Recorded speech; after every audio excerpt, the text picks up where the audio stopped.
Okay, here we are. It is another Tuesday night here with DoubleBookedCo, the last Tuesday of the month, which means it is time for our live discussion. Here in February, we read from the 2019 to 2010. What was that decade? It's the teens. Yeah, the teens. Okay. So if you are not familiar with Double Book Co.'s theme this year for our book club, we are reading through the decades. So last month we read Leanne Moriarty's Apples Never Fall, which landed in the 2020 to 2025, which is only 5 years, but we wanted to make sure we were doing the freshest decade. And then here in February, we did the teens. And next month for March, we are doing the noughts. So 2000 to 2009. And that we also decided we were going to pull from 3 books that were middle grade books that had won the Newbery Award. So the book that we'll be reading in March is Richard Peck's A Year Down Yonder. Thank you. Yeah. And sorry. Thanks, Andy. Hi, Andy. So we'll be reading that for March. Now, something to note, there's going to be a little bit of a schedule shift coming up in March. So tonight, the last Tuesday in February, we're going to be doing our live discussion of Lanny, which was our March book. So, oops. Lanny by Max Porter. So that's what we're going to be reading this evening, or discussing this evening. And I'm sorry, I'm going to be all out of sorts because I am super sick. My whole family is sick. So if I sound like a weirdo, it's because I'm sick. And if I pop off, it's because I have to blow my nose, or I'm going to sneeze or something crazy. So I apologize for that. But anywho, so tonight we're going to be discussing Lanny. And then I've lost my train of thought already.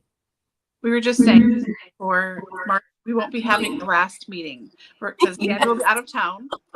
So we'll have our regular meeting next week for reading sprints, and then we will be skipping the end of the month discussion and just tacking it on to the beginning of April's reading sprints. So just won't be anything, just the one next week for March. And then jumping right over to the first Tuesday in April, we'll just pick the first half an hour or so to discuss Year Down Yonder, and then go into reading sprints after that. So that's it.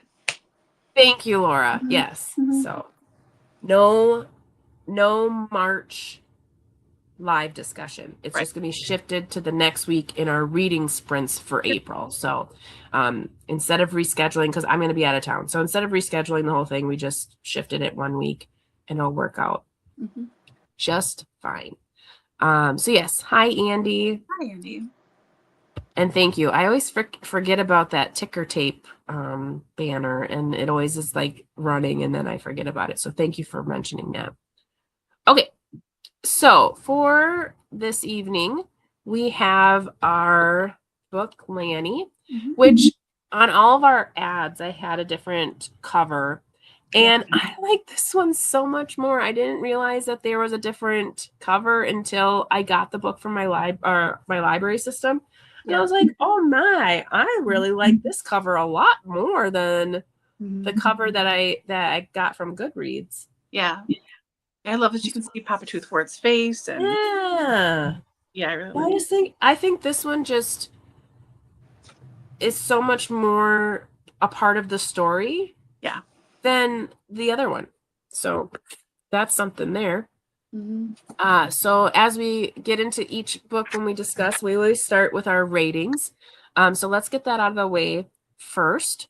So if you are rating this book on a Goodreads scale of 1 to 5, 5 being amazing, what would you rate this book, and what were your overall thoughts? Okay, well, I have to confess, this is a reread for me, and I didn't reread it. I ran out of time. My schedule got screwed up, which is my own fault. That's fine. But based on the first time I read it, and I've been skimming through the last half an hour since I've been home from work. I'm sticking with my original rating of 4.5, which would broaden it up to a 5. I really loved it. I loved how dreamy it was. I loved Dead Papa Toothwort, and he's such a unique voice. It's such a unique character, and to have him sort of just be like an English repository of history and everything, and I loved it. And I look forward to reading more of Max Porter. I have 2 more on my TBR right now to read. So yeah, I really loved it. I loved the story. I liked Lanny. I liked everything about this, how unusual and weird it was. And yeah, 4.5 for me. I will reread it though. I will, because I'm excited. Looks like Andy also gave it a 4.5. So it was interesting and held my attention. Nice. So for me, I had a lot of difficulty with this book, and I don't know if it's because like I literally was reading it while I was in the hospital with my son over the weekend. So we were all sick, obviously, and my son ended up with RSV and croup. So we had an ER and ambulance and children's hospital, and it was a whirlwind of a weekend. So anyways, at his bedside, I started this, and it was not drawing my attention, not so much because of the content, but because it was hard for me to like focus on what was what. And then when I got home and I was reading it, I was gaining a little bit more traction. And then it switched to part 2, because there's like 3 parts. It switched to part 2, and it stopped labeling who was speaking.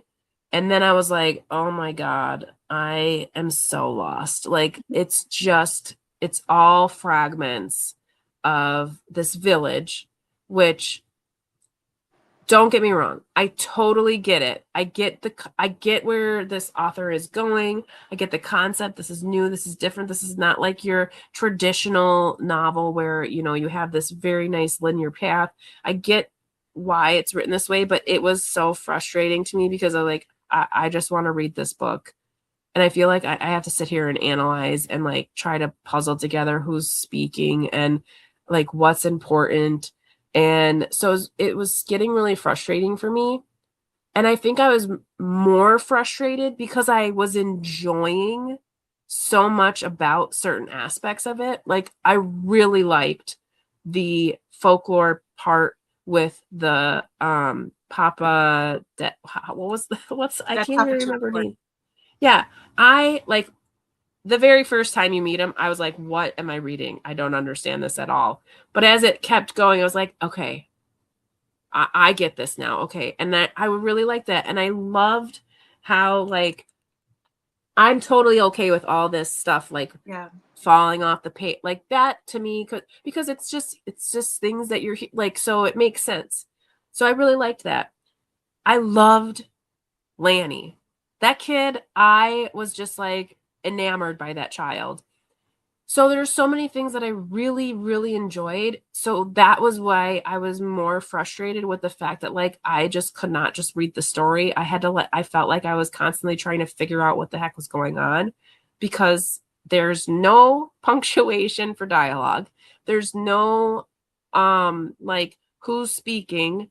So it was just frustrating because I really wanted to engage with it more because I liked so many aspects of it. And it was just really difficult for me. So I don't know if I said this already, but I did give it a 3.5. So on Goodreads, it would be a 4. But I gave it a lesser rating just because it really frustrated me in that respect. But I do appreciate that it's not traditional, that it's not your run of the mill, that it's not something that you see every day, because I think that is the most important aspect of this novel, is that it is different because it's showing characters who are different. And I appreciate too, like what this really made me think of is like, and you know this too, and I'm sure Andy and Allie can speak to this as well, but like anytime you watch any like British drama or murder mystery, whatever, there's always some kind of like folklore. They're like, oh, so in this village, like there's this story about this guy who walks down the high street and, villagers hear the moan, like there's always some kind of like creepy story. Yeah. So this book felt very English to me. Like I was like, this is like, I love this. So again, that comes to that frustration is like, I was loving so many bits and bobs of it. And then I was like, this other part is frustrating to me. So I almost wish it was traditional because I felt like I would have been more immersed into the story. Whereas this felt more like I had to read it with an educational lens or like a literary lens. And I just wanted to be immersed because I did love Mad Pete. I loved that character. I thought he was so misunderstood, and getting the really tiny bits of snippets of his background, I was like, I wanted more. I wanted to be a full-length novel so that I could like understand him more, because I thought that the characters were so vibrant and I just wanted more. So that's a roundabout long way of saying that it was a 3.5 for me. Andy mentions I listened while reading, loved that the print all over too. I wonder, so I did a physical read of it. I wonder how that, you'll have to maybe tell us, like, because it's so, how does a narrator do that?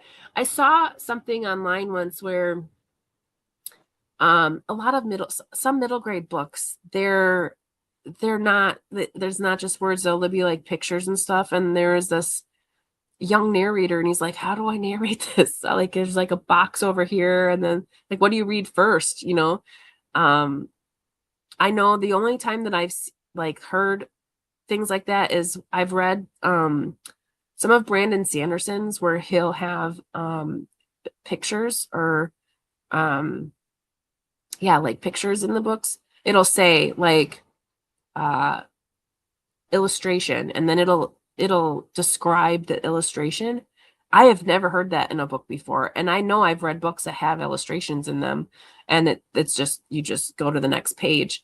So I do appreciate that in Brandon Sanderson's, where like it'll all of a sudden it'll be like, you can hear there's like a break, and then it'll say like illustration number whatever depicts, and then it'll explain it, and I'm like, oh my gosh, that's so cool. I've never heard that before. So it was different sounding voices, like whispers from different directions. Oh my gosh, that would have been cool. Cool.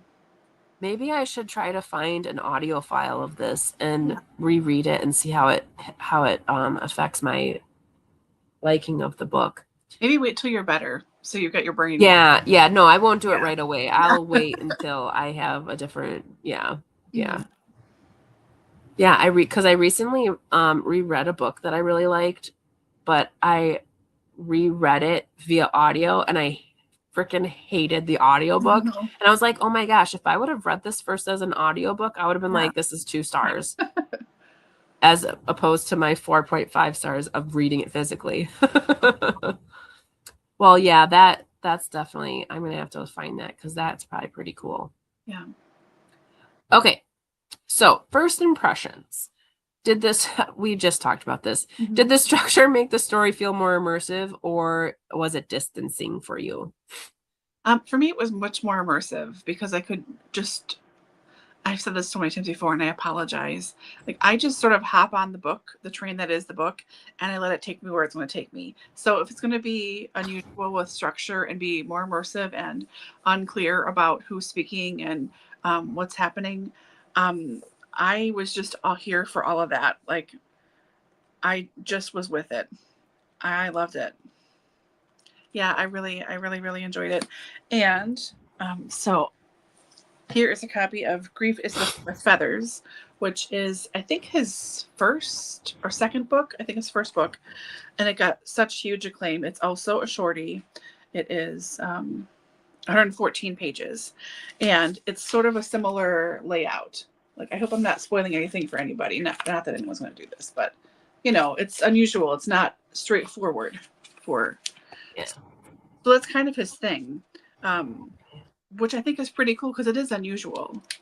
So I, again, look forward to this. Look forward to rereading that. I have Shy here somewhere too, his other book. So that's kind of his thing, and I like that it's his thing. That's just sort of, Yeah. it's not a traditional like here's all like regular paragraphs or whatever. Yeah. And I will say normally, especially regarding the punctuation, I hate that stuff. I cannot stand when there's no punctuation for stuff. I can't read it. Like it makes me angry. I get really, really mad. And for some reason, this was totally fine for me.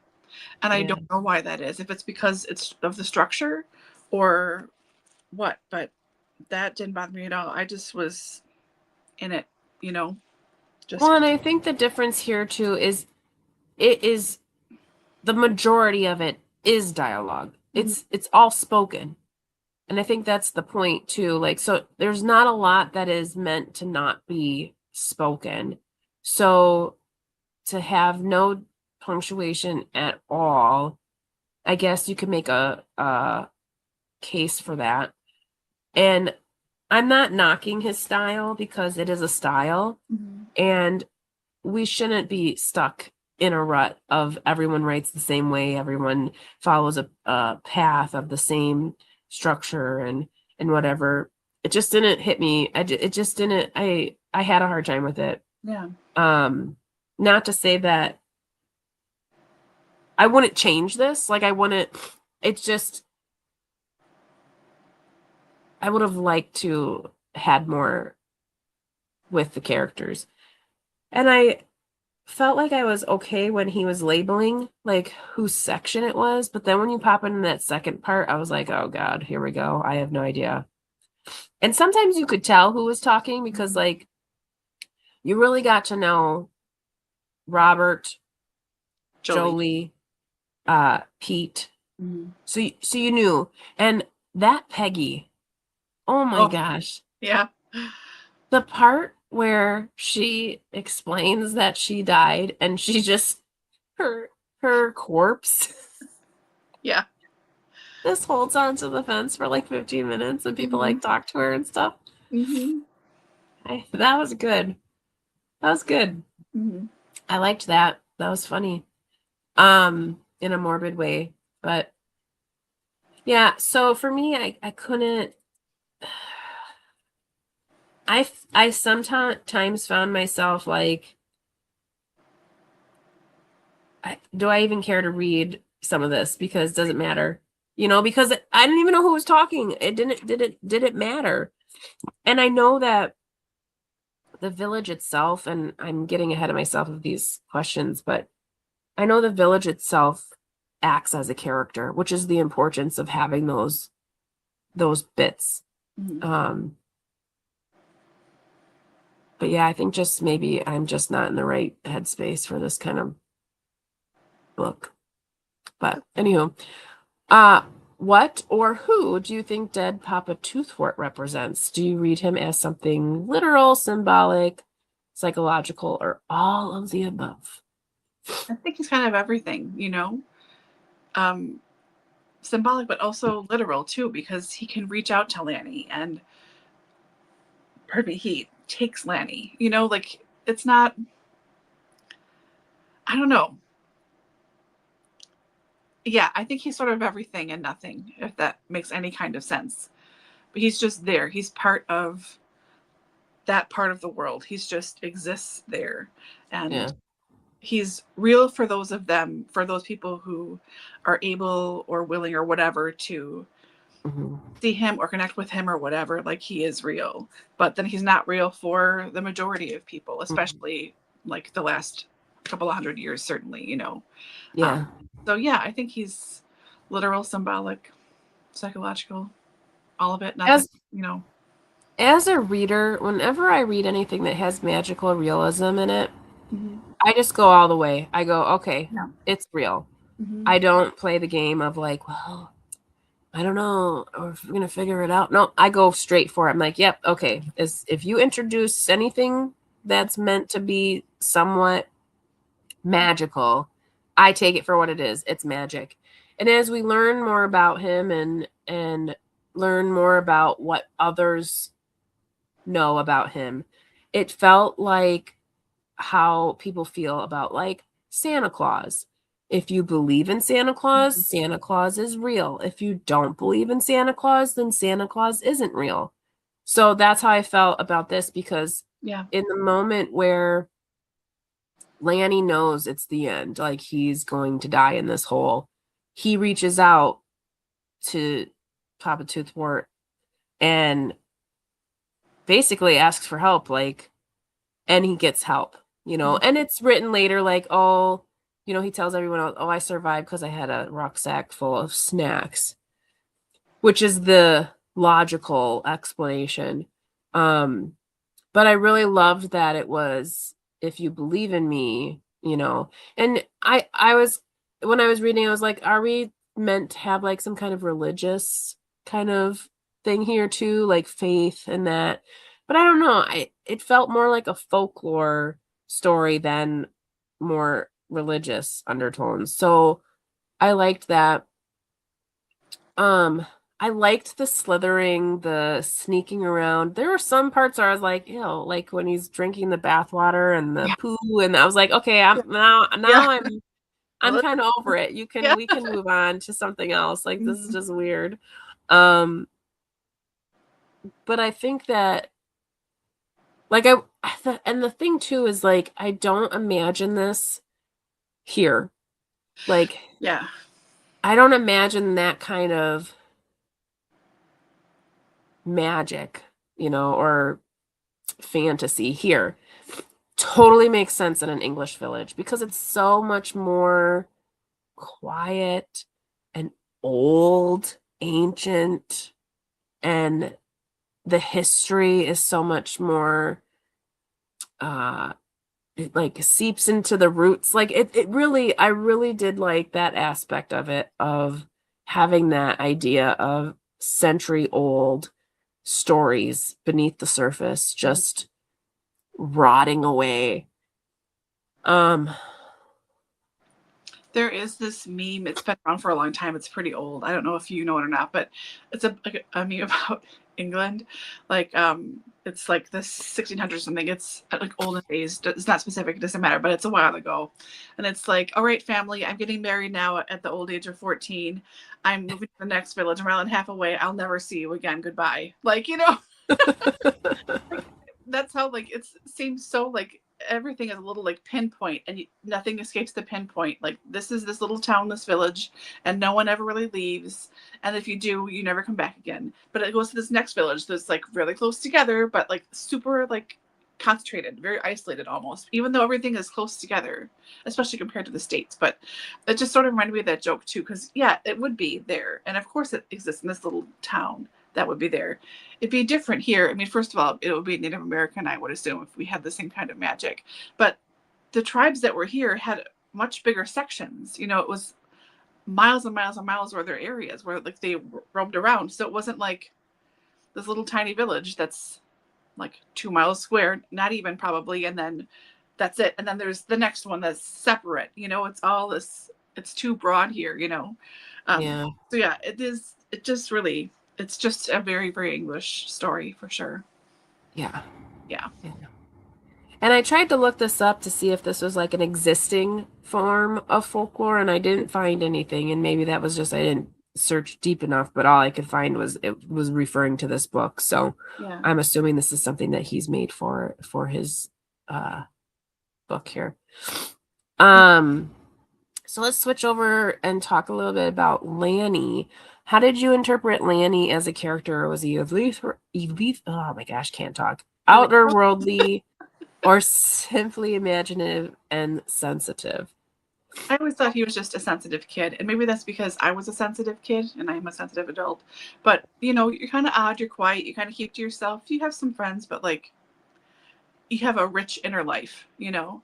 And that seemed very much like him too. A very rich inner life, can talk to Dead Papa Toothwort, like talks to Pete and everything, but like the kids his age don't really get him and make fun of him and stuff. So I assumed he's just more sensitive, you know. Yeah. I don't know why my light, like all the lights are on. Yeah, I don't know why you got dark. It just is weird. Well, whatever. This is what it's gonna look like, I guess. It keeps getting darker. It's weird. I felt like maybe he was on the spectrum Oh yeah, because probably. yeah, because he just not because any kid who is sensitive is on the spectrum, but it just felt like his mind was far more open and calculating. And I mean, when they were describing when the police were, looking in his room, like all of the things that he had collected and the way in which he had collected them, a lot of that is a lot of kids that are on the spectrum are like that. And I really liked his character because I just felt like no matter who interacted with him, it was like they were better for it.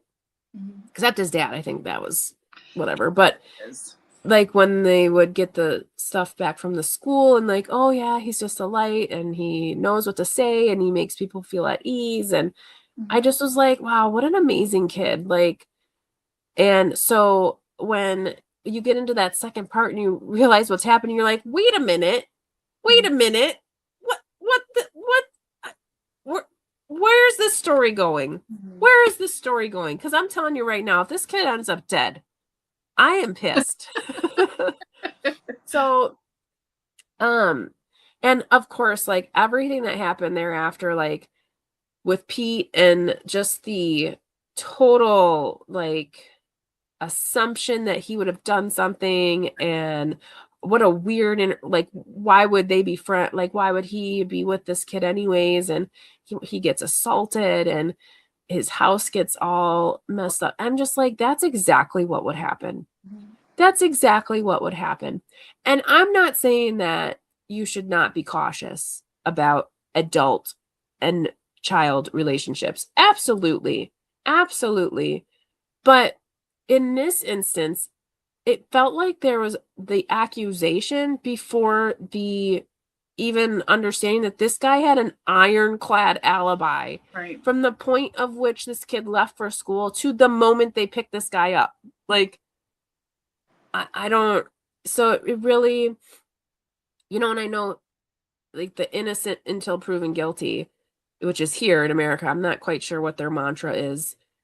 In the UK, I'm sure there's something similar. That's not how it works. You are guilty until you are not guilty. Like, it's just the stigma, when the police officer says to him when he's being released, like, you're not gonna be able to live there anymore and you should get a therapist and like all these things. I'm just like, yeah, this is exactly how this works. This is exactly how this works. This guy's life is ruined now because he will ever be known as the pedo, the guy who killed the kid, and even though it's not been proven. So I felt really bad for Pete because I really liked Pete a lot. And when we find out what happens too, I'm like, of course, that's what happened. Of course. Kind of keeping on that same track though, like how did Lanny's parents differ in the way that they saw and supported him? Like, did you sympathize more with one parent over the other while you were reading? I mean, yeah, Jolie for sure. I mean, Robert, I understand him because that's like, there's so many dudes like him, that stereotypical person that's not really there, but like, oh, I take care of my family, but work is so important. And like, but when they're present at home, they're not really present, like they just don't, there's no connection. They think that they are because they're coming from their own point of view, but there's no real connection there at all. They're not really trying to understand. They're not really hearing what people are saying. Wife, child, whatever. Like they're just on their own. So annoying, but a typical, understandable. I don't agree with him as a person, but whatever. He is who he was. Like he's a person. But yeah, Jolie, I understand more, like she's trying and she connects to Lanny and as much as she Yeah. can, you know. Yeah, and I think you kind of hit the nail on the head with not understanding.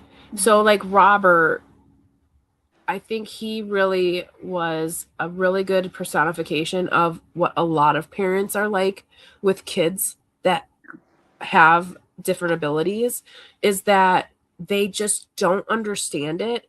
So they react with a lot of anger or indifference, indifference or apathy, or they get frustrated really easily with their actions. Like, the child may do something a different way than what the parent may believe is the right way. And that happens with your kids anyways, but typically there's like a normal way of doing things. And when they don't do it that way, or within a confinement of that, it's just so misunderstood. And the frustration, I think, really impacts the relationships that those parents have with their kids. And I think he was the true embodiment of that. He really represented that half of parents who just don't get it. And I think by the end of the book, when it mentions the aftermath and how that marriage disintegrated, I think that that's really the biggest part of it, is that it's not only that they had a trauma and their marriage was it didn't seem very it didn't seem very firm before that. But I wasn't surprised when that occurred, when that line was there, especially because he just seemed so indifferent to the whole thing. He preferred to be gone. Excuse me, I have to sneeze real quick. Yeah. Now watch, you won't sneeze because so now it's gone. Okay. So I think I appreciated that was there, because I didn't feel like he was being villainized. I didn't feel like he was somehow this anti-hero. I just feel like he was a really honest representation of how some parents just really do not know how to interact with their children that have different, like, other abilities, Yeah. Whereas, as you mentioned, the Jolie, even though she didn't quite get it all the time, she was open to it. She would try to connect with him on his level. And she would ask questions. And they had this, like, kind of cute little back and forth. And even though she's scared, he scared her sometimes with some of the things that he would say or do, she would not react to it. She would try to, like, internalize it and be like, understand, like, okay, what does he mean? And excuse me, I think by opening themselves up to allowing Pete to enter into Lanny's life was a huge step in trying to help him, trying to give him an outlet in areas that he really enjoyed, in areas that would help him express himself and feel a part of something. And I thought that was really nice. I think that's where my frustration comes with the book, is like, I just wanted it to be like, I want it to be more like, you don't find characters very often that you feel so compelled to know about. And so that's why I'm like, oh, I just want more Lanny. So as far as sympathizing with the one parent over the other, like, I get both sides. Obviously, I'm more in tune with Jolie. Like, I would hope that that's how I would be, or that I am. I think you are, really. Oh, thank you. But I also, like, even though he's not the parent, I hope I'm like Mad Pete.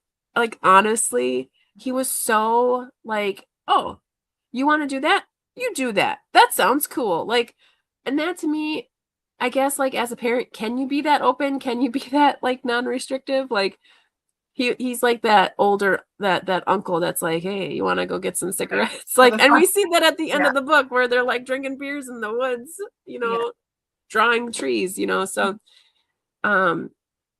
yeah. I would have to say, though, like, honestly, you couldn't find any other way to get that hedgehog out of the drain.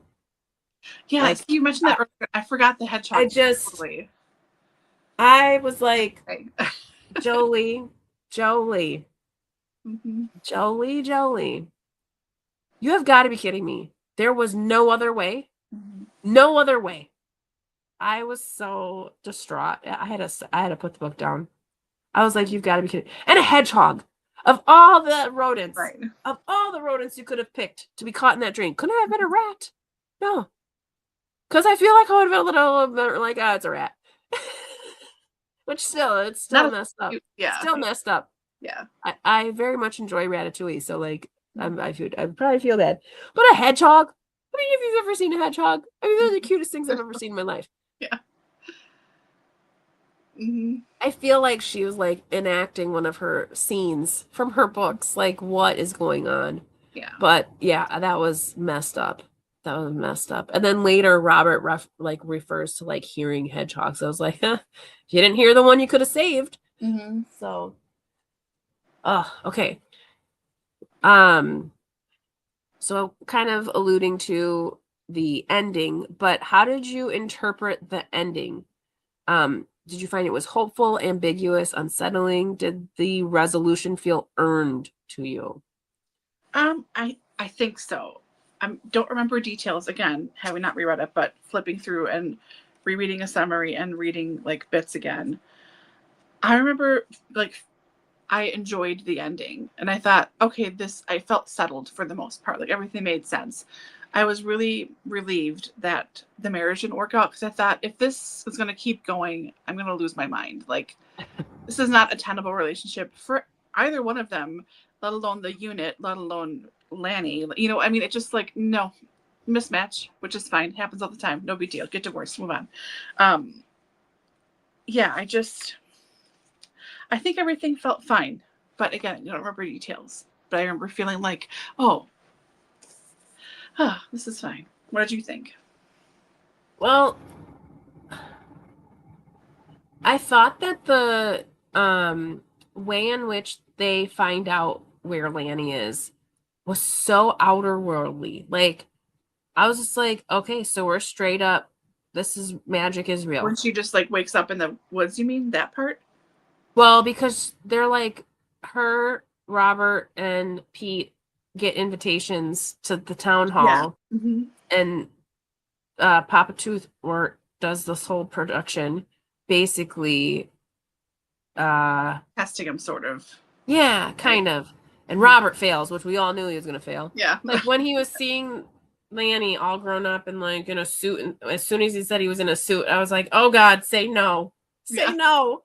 And he doesn't. He says yes. And I'm like, oh, you son of a bitch. Mm-hmm. Like you don't know your son at all. Mm-hmm. And so that at that point I was like, okay, yeah, we're real deep in this magical folklore. It is real. And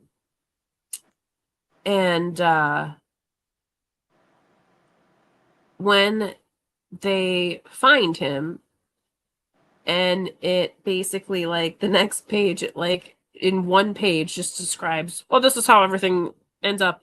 I hate that so much. Mm-hmm. I hate when the resolution is literally like 4 sentences. It makes me feel like the author was writing a book and they knew how it ended, and then they were like, you know what, I'm done. I just want to be done. Mm-hmm. So this happened, and we're done. That really annoyed me. Because like, okay, so yeah, where is it? I mean, I did love the Peggy last piece. Like, that was awesome. Mm-hmm. But like, it really bothers me when something is wrapped up so like, I wish I could find. Yeah.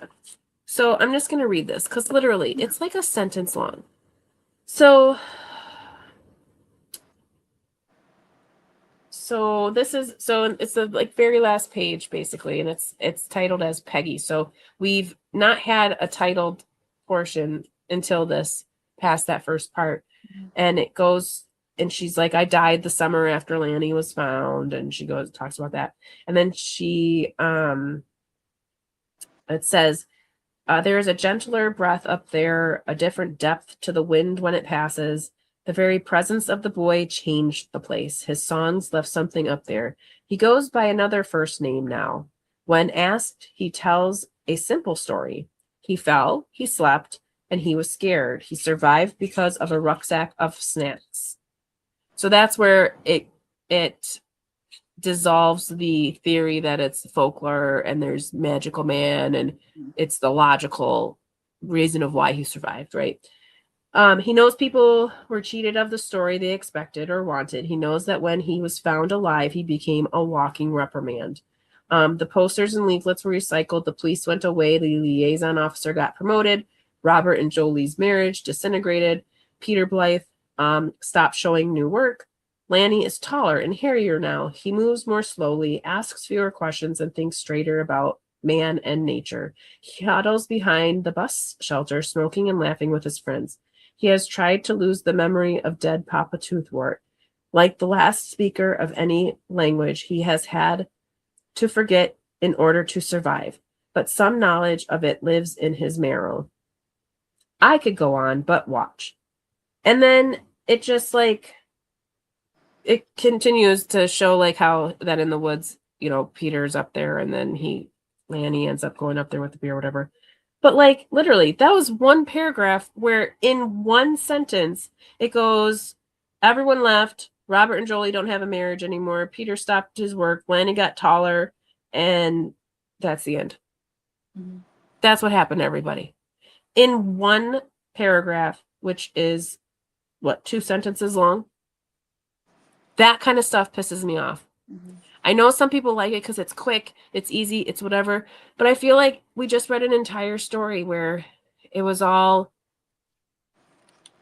tried to like be explained, and then you take two sentences and go, and then this happened.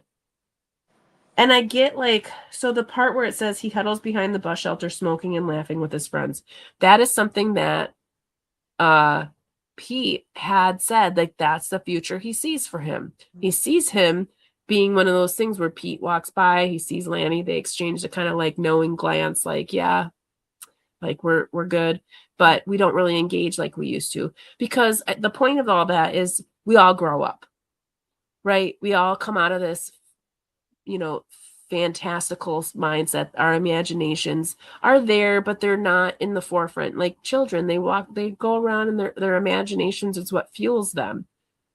But at some point we do grow up. And I think Robert's a perfect example of like how grown up you can be. It's like you just don't have an imagination at all. Right. Unless it's a pencil skirt police officer that you're pretending to whack in the bathroom while your son is missing. Mm-hmm. Because you're disgusting. But anyways, yeah, I didn't like how that ending was.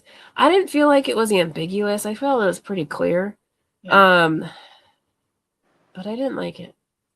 I would have hoped that it would have, because it felt backwards. Like, so after he's found, so yay, that's good. Everything falls apart. Wouldn't have been the other way around. Like, so if he was found and he was dead, that's all the stuff still would have happened. Probably. For sure. It would have been more dramatic though, I think, and more like explosive than quiet. Do you know what I mean? Yeah. Because it was okay. It was like everyone kind of snapped out of it and was like, oh yeah, this isn't working. This isn't working. I gotta stop doing this, whatever it was. And everyone just like made decisions to themselves or like just in their own houses, and then just like that was it. But I think if the kid would have died, it would have been much more like more focus, more like newspaper coverage, like their divorce would have been a headline somewhere or in the paper somewhere, like. Well, yeah. And I feel like it's implied that her career became more prolific, mm-hmm. even though she wasn't even published yet, because of this. Right. Which I think is true too. I think that mm-hmm. when you have a past that includes eerie business and you're a psychological thriller writer, I think it tends to help your case. Yeah. And look at Agatha Christie. She's missing for 5 days. We still don't know where the heck she has been. It's a huge mystery still, which just added to everything. Like, and it still adds to her mystique and all of her books and all the mysteries she wrote. I mean, it just fits right in with it and just it enhances everything, you know? Yeah. Where do you think she was? Agatha Christie. I think she was at that hotel, but she looked just different enough, and she changed. You know, obviously changed her name, went by the mistress's name or whatever. I think she was just there, and just like keeping quiet in the corner, like keeping herself to herself. Just yeah. Was that what you So I think? think the important piece of that, the mystery on that, is because she doesn't remember, or she claims she doesn't remember. So that's the big mystery, is that she left and then she resurfaces, but then has no recollection of where she's been for the last 5 days. So the mystery is like, was she taken? Was she, hostage? Like that kind of thing. But my theory has always been that in those kind of traumatic instances, you do have a lot of memory, like like your memories just Oh, go any kind of trauma, anything. There elsewhere. are chunks of Yeah, my life, there are months of my life I have no memory of. yeah. All trauma and So, yep. I think she was there. She Mhm. just, yeah. So, anywho, Yeah. back to Toothwort Mhm. or Lanny. If this were a traditional, straightforward narrative, would it have been the same impact?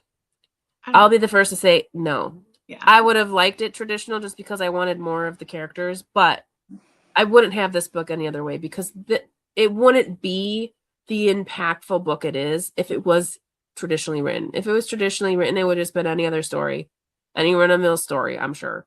Yeah. But because it's written this way, I think that's where the impact is. Mhm. And I think too, especially just as a physical object, because when Papa Toothwort talks, things start to curve up, and there's things over, and they, like you said, they go off the page and whatever else. It's such an underutilized, which makes this so effective, way of publishing a physical book. Like the first time I heard that you could do something that was different and that wasn't like just traditional typeset was, oh God, I'm gonna blank on the name and the title here. This is, come on, brain, come on. It's like a 1600s classic English, Tristram Shandy. Tristram Shandy is the title. Life and Times of Tristram Shandy. I forget the author right now. I'll shout it out in a minute. But in that book too, there are like big blocks of text that are just blacked out, so you can't read them. And then the further you go, there are whole pages that are intentionally blacked out, a solid black block of text, and that they would do that hundreds of years ago. I was like, oh my God, this is so amazing. So that existed then in that, very handmade way, and that it still happens now. That just made it so much more interesting to read. It was like, oh, what's this? Oh, and it ties right into the charm and the myth of all of it, of Dead Papa Toothwort and everything. It just makes it so much better. So yeah, I think it would have still been a good book if it was more traditional without the weirdness, and more straightforward and more time, longer, all this stuff. I would have still liked it, but it wouldn't have been this experience, like you said. Yeah. So Yeah. yeah, I really, really. Yeah, I love when books have different things in them. Obviously, it's harder if you're trying to listen to it on an audiobook. So a lot of times I won't listen to books like that on audiobook, because they are visual. Like there's a visual experience there. Mhm. And you see it a lot more in middle grade books, which I love. Yeah. So I mean, yeah, I think I liked it. There was one point too, I think one of the sections with Papa Toothwort, the the font got extremely small. I'm like, is this Mhm. font smaller than the other page? And I had to like go back, and I was like, I think it is smaller. Yeah. So that too, like, so you can tell that that's probably like really whispering, like Yeah. really, really, Mhm. So it's fun to see those things, because it's very unique, and it gives you a different experience. Yeah. So I applaud that for this book, and I hope to see more like that. Um, and like I said, I feel like I will reread this, and perhaps I'll have a different feel from it. So Yeah. yeah. I'd like to try the audiobook now that Andy mentioned Yeah. that sounds really interesting to me. Yeah. I bet he's got a really cool narration. Mhm. Yeah. Anything additional you wanted to cover regarding the book? No, I'm just glad to have a chance to talk about it again, and glad that other people got to read it more. And because it's a little book, and it wasn't for most people. I would say in the States, I'm going to generalize here.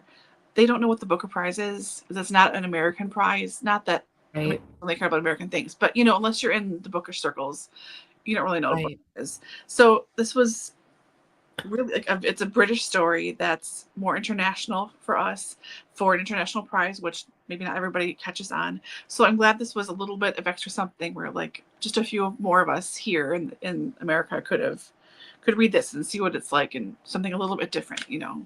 So Yeah. I'm glad this was chosen. Yeah. Yeah. Absolutely. I think that's one of the best things about being part of a book club, especially with ours, how we do have more of our members providing the suggestions, is that you have that extra element of more voices being heard Yeah. as far as authors, just because I think the industry has been driving directions that are so singular, and I think it's changing. And I think with book talk and like the amount of people that are expressing their wants and needs and aspirations for the book industry, I hope that we're continuing in different, but you know, for so long it was white straight males, like that's all we had. And then we branched into white straight females. Mhm. And so I do strive, and I didn't, you can sit here and be like, oh, I just read what I like. And yes, to a point, but it is also our,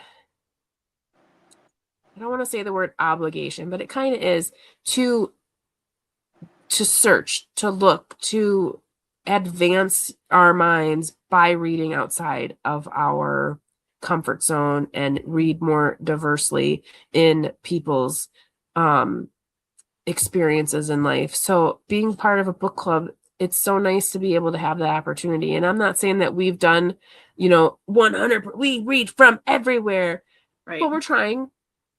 Mhm. And I that's what I like about our book club, is that we do have people who want to do that with us. Mhm. That's super fun. So yeah. Yeah. Anywho, it looks like Andy is also going to try to read Grief is the Thing with Feathers. Nice. His other book, which where is it? Haha. I have 3 piles of books on the floor here next to me. This is his other one, Shy. And again, Look at that cover. then yeah, and same kind of thing on the inside. Like, why can't I figure this out? You know. So yeah, all different. Yeah. And this was also made into a movie recently with Jacob Elordi. I don't think it's called Shy though for some reason, but yeah. I always wonder that when, like, why there's a different title for the movie. Mm-hmm. I just think that's weird. Like, in some respects, I'm like, okay, that makes sense. Like, for instance, like Blade Runner. The book for that is Do Androids Dream of Electric Sheep? Yeah. So, like, I totally get that. That makes sense. Like, Mhm. okay, Blade Runner, that sounds a lot better Yeah. for a movie table. Because I can't imagine Harrison Ford going like, yeah, I want to be in that movie. Yeah, I love sheep. Yeah. And like, hey, what are you doing? We're going to go to the movie theater and see Do Androids Dream of Electric Sheep? Like, it's just too much. But like some of them, I'm like, that doesn't make sense. Like the book title was fine, but it is what it is. So anywho, I think with that, I think we're going to end our live discussion here. Yeah. Again, you will see us next week for our reading sprints for a year down yonder as part of our March book club. So if you're looking for a book to read for middle grade March, there you go. And then we will skip the live discussion week, but the live discussion will then just be in the week following. So April reading sprints will start with our March live discussion. I'll also post all those changes in our community tab on Instagram. I'll even post it in our Voxer group, so you'll see it. So if you don't worry about if you're not remembering what I'm saying, it'll be posted in a couple of different places. So, well, until next week, we hope you guys are going to take care. Hopefully you're not sick like me, because it's terrible. And we'll see you guys next week. Yep. Bye. Have a good one, everybody. Okay. Thanks so much.